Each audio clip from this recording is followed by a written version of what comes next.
시사 매거진 제주. 토요일 이 시간은 교계 현안을 다루고 있습니다. 기후위기, 여러 환경 문제들을 기독교적인 가치관으로 바라보고 또 실천 가능한 노력들을 얘기해보는 지구 돌봄 프로젝트. 오늘도 기독교 환경교육센터 산림의 부소장인 김신영 박사와 함께합니다. 박사님 안녕하세요. 네, 안녕하세요. 반갑습니다. 반갑습니다. 오늘은 먹거리와 기후 변화에 대해서 이야기를 나눠보죠. 네, 요리할 때 빠지지 않는 게 이제 식용유잖아요. 그렇죠. 네, 그런데 이제 가정에서는 주로 콩기름, 올리브유, 포도씨유 이런 거 많이 사용하시는데 그런데 세계에서 가장 사용량이 많은 기름이 있는데요. 바로 파묘입니다. 오늘은 이 파묘와 환경이 어떤 관계가 있는지 이야기해 보려고 합니다. 네. 우리가 과자라든지 여러 식품들을 접했을 때 뒤에 이제 제조 그 성분들을 보다 보면 이제 파묘가 많이 있는데 네네. 파묘는 네네. 구체적으로 어떤 기름인가요? 네, 우리나라 가정에서는 파묘보다 좋은 기름을 많이 사용해서 일반 가정의 이 주방에서는 파묘를 보긴 좀 어렵잖아요. 네. 근데 파묘가 사실 우리 생활 여러 곳에서 사용되고 있는데요. 예를 들면 대부분의 가공식품에도 다 들어가고 또 화장품, 생필품에도 많이 들어가 있습니다. 말씀하신 것처럼 마트에서 과자, 라면 이런 거 사서 뒤에 성분표 보시면 대부분 파묘가 포함되어 있는 걸 발견할 수 있는데요. 또 요즘에 이 채식하는 분들이 그 동물성 버터 대신에 식물성 기름인 파묘를 사용하는 비건 과자나 비건 라면들 많이 찾고 있어요. 그래서 네. 거기 또 이뿐만 아니라 이 성분표에 꼭 파묘라고 적혀 있지 않더라도 원재료 목록에 이 다른 이름으로 들어가는 경우도 많거든요. 그래서 파묘가 전 세계적으로 수천 가지 제품에 사용되고 있다고 볼 수도 있을 것 같습니다. 네. 그러니까 파묘가 세계적으로 가장 많이 사용되는 기름이라고 하실 만큼 우리가 지금 많이 사용하고 있다라는 말씀이신데, 식용유 가운데 이 파묘가 널리 사용되는 이유가 무엇인가요? 파묘가 활용성이 굉장히 좋아요. 립스틱, 치약, 도넛, 초콜릿 같은 거에서부터 시작해서 이 연료로 사용되는 바이오 디젤에 이르기까지 활용도가 높기 때문에 이제 소비량이 많고요. 또 다른 식물성 기름보다 가격이 싸고 또 생산 효율도 높기 때문에 이 사용량이 계속 증가하고 있습니다. 네. 그래서 전 세계 50배 이상 증가했고 지금도 계속 증가 추세에 있습니다. 그렇군요. 그러니까 파묘가 활용도도 높고 또 가격적인 면에서도 경쟁력이 있기 때문이다. 이런 말씀이신데, 그런 가운데 이 파묘가 환경적으로는 지속하지 않다는 거예요. 어떤 면에서 그런 건가요? 네, 파묘가 이제 팜트리 열매에서 얻어지는 식물성 기름이잖아요. 네. 그렇다 보니까 파묘를 얻으려면 팜트리 농장이 필요합니다. 그런데 이 파묘는 주로 말레이시아나 인도네시아에서 생산하고 있는데요. 문제는 2001년에서부터 2015년 사이에 대한민국 면적에 달하는 한 1천만 헥타르의 산림이 이 파묘 농장 만드느라 이 플랜테이션 개발로 파괴되었고요. 또 이 파묘 플랜테이션으로 인한 산림 파괴의 67%가 인도네시아, 또 26%는 말레이시아에서 발생한 것으로 이렇게 추정되고 있습니다. 그렇군요. 그러니까 기존의 숲을 없애고 그곳에 대규모 농장을 만드는 건데, 그럼 이렇게 된다면 이제 탄소 흡수 능력에 문제가 생긴다고 볼 수밖에 없겠어요. 네, 대규모 이 파묘 생산을 하려면 숲을 다 베버리고 그곳에 플랜테이션을 조성하기 때문에 그 과정에서 환경 문제, 인권 문제, 여러 문제가 생깁니다. 지금 말씀하신 것처럼 이제 열대우림을 없애고 그걸 파묘 플랜테이션으로 전환을 시키면 1헥타르당 174톤의 탄소가 더 배출된다 이렇게 말하고 있는데요. 지금 이렇게 없애고 있는 숲이 대부분 습지대인 이탄지인데, 이 이탄지는 뭐냐면 일반 산림에 비해서 이 탄소 저장 능력이 18배에서 28배 높은 곳이거든요. 네. 이런 곳을 없애버리고 지금 파묘 플랜테이션을 만들고 있는 것입니다. 그리고 이렇게 숲이 없어지다 보니까 전 세계적으로 405개의 생물종이 이 파묘 생산 때문에 피해받고 있고, 이 중에서 193개 종은 지금 멸종 위기에 놓여 있기도 합니다. 그렇군요. 근데 조금 전에 비건 제품에 이 파묘가 사용되는 일이 많다고 하셨는데, 이 파묘 사용이 동물의 멸종과 관련된다고 하는 것은 굉장히 아이러니한 일이에요. 동물권 관련해서 크루얼티 프리라는 말 들어보셨을 거예요. 네.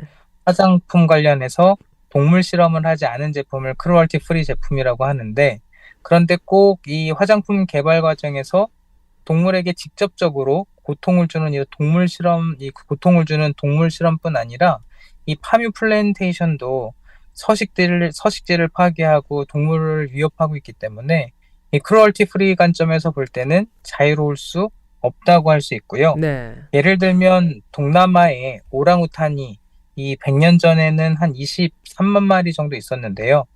현재 남아있는 야생 오랑우탄은 개체수가 5만 마리가 되지 않고 있고, 그것도 지금 보르네오 섬, 수마트라 섬에만 남아있다고 합니다. 근데 이곳들마저도 지금 파묘 생산의 중심지로 알려져 있기 때문에 아마 이 야생 오랑우탄도 25년 안에 멸종할 것이다, 이렇게 전망하고 있습니다. 그렇군요. 우리가 지난주에 자원의 저주에 대해서 이야기를 했었는데 이 파뮤 플랜테이션은 지역 경제에 어떤 영향을 미치고 있다고 보세요? 파묘가 좀 지역 경제나 지역 주민들에게 지속 가능한 이익을 준다고는 볼 수 없을 것 같은데요. 네. 왜냐하면 파묘 플랜테이션을 확대하는 과정에서 이 토지를 수용을 많이 하는데, 그 과정이 민주적으로 적법하게 이루어지지 않고 있기 때문이고요.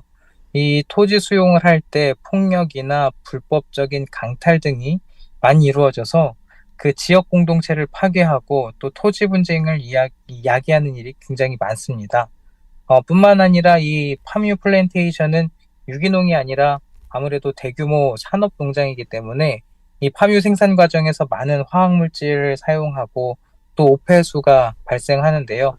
이것 때문에 지역의 토양이나 지하수, 하천이 많이 오염되고, 이것 때문에 지역 주민들의 건강과 생존도 많이 또 위협받고 있습니다.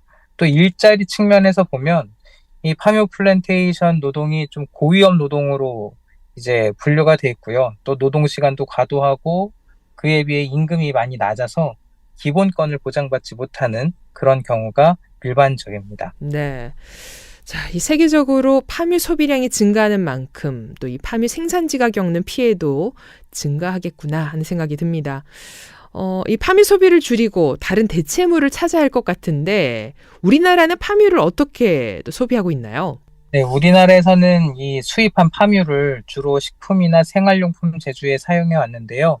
이제 문제는 최근에 우리나라가 신재생에너지 지원 정책을 만들면서 이 공급 의무화 제도라는 게 있고 또 연료 혼합 의무화 제도라는 게 있어요.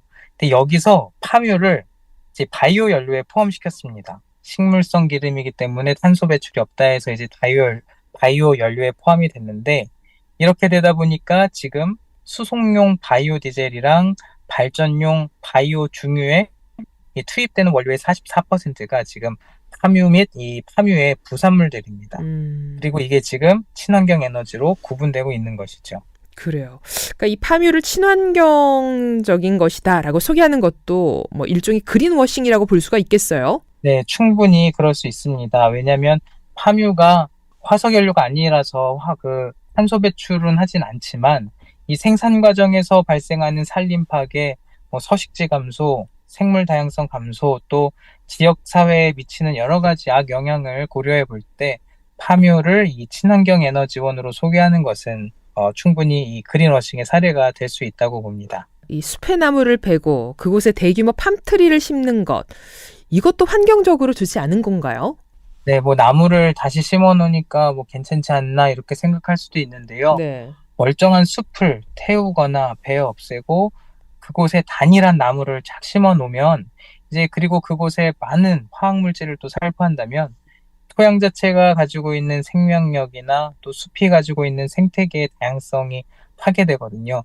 그렇게 되면 겉으로 보기에는 나무가 빽빽해 보이고 많아 보여도 사실은 이 플랜테이션 이전에 원래의 숲에 비해서는 죽은 숲이나 마찬가지라고 할 수 있습니다. 그렇군요. 자, 이 파묘로 인한 산림 파괴와 또 인권 파괴를 막기 위한 그런 노력들이 필요할 텐데 어떻게 현재 이루어지고 있습니까? 네, 기업의 자발적 규제와 동기부여를 위해서 인증 제도를 마련하고 있는데 제대로 운영되고 있지는 않고요. 유럽 같은 경우에는 작년에 산림벌채 관련 상품에 대한 규정을 만들었어요. 이 규정을 보면 파묘뿐 아니라 소고기, 대두, 코코아, 목재 이런 산림벌채와 연관이 깊은 이런 품목들을 따로 지정해서 규제하고 있고요. 그래서 이런 상품을 수출입하기 위해서는 업체가 이들 상품이 산림벌채와 관련이 없다는 것을 증명을 해야 됩니다. 또 바이오 연료에 대해서 이 유럽연합은 재생에너지 지침이라는 걸 만들어서요. 온실가스 이 최소 저감 기준을 충족하고 또 탄소 저장량과 생물 다양성이 우수한 지역에서 수급되지 않은 원료로 만든 그런 바이오 연료만 재생에너지로 인정하고 있습니다. 그렇게 되다 보니까 이제 파묘는 천천히 고위험 연료로 분류돼서 퇴출되는 과정에 있습니다. 그렇군요. 이 정책적인 움직임이 필요한 만큼 굉장히 복잡한 문제군요. 네, 그렇기 때문에 정부 차원에서는 이제 파묘 공급망 관련 정책을 좀 정비할 필요가 있고요. 기업의 입장에서는 이 파묘 공급망에서 좀 사회적 문제, 환경적 문제가 좀 없는지 확인하는 절차를 강화해야 할 필요가 있을 것 같습니다. 네. 자, 이 문제와 관련해서 기독교인들에게도 마지막으로 한 말씀 해주시죠. 네, 우리가 소비하는 이 과자나 라면에 들어있는 이 파묘의 유통 경로를 따라가 보면 파묘 플랜테이션이 나오고 이와 관련된 사회적, 환경적 문제들이 이렇게 드러나게 되잖아요. 네.